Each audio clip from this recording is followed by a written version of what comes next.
I promised the country on Tuesday that I was going to speak. I was going to release today policy directions pursuant to Article 245(4) of the Constitution of Kenya. I was going to issue a policy directive to the IG to make sure that we make it very clear from the Office of the Cabinet Secretary on behalf of the Government of Kenya and the Executive, and pursuant to constitutional provisions on how the police officers can manage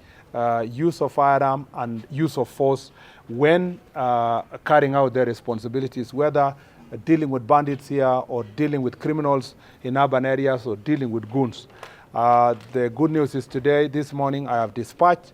the policy to the IG, and it will be shared to the public,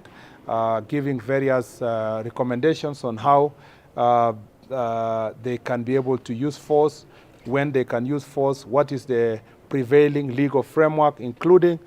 incorporating decisions of the court insofar as matters of use of force is concerned. And I want to assure the country that this is the first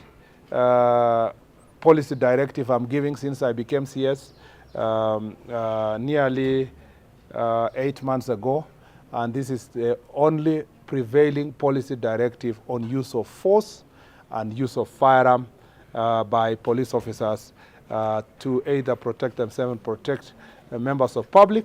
and also when dealing with and apprehending criminals. The policy will be shared officially with all of you, and the contents of that policy will then be cascaded down by the IG through the existing framework to ensure that this matter now, which has attracted a lot of public discourse in the recent past, especially after my visit to Dagoretti and Kikuyu police station, I thought it was necessary to put these policy directives in paper so that I can be held to account by the people of Kenya, and that now IG can have something to work on. So people should stop this idea that I had directed IG in any way in the past. The only policy directive that is legally binding and to the IG, and which can be properly debated by the people of Kenya, is the one that I have put in writing and in signature, and with my signature as required by the Constitution.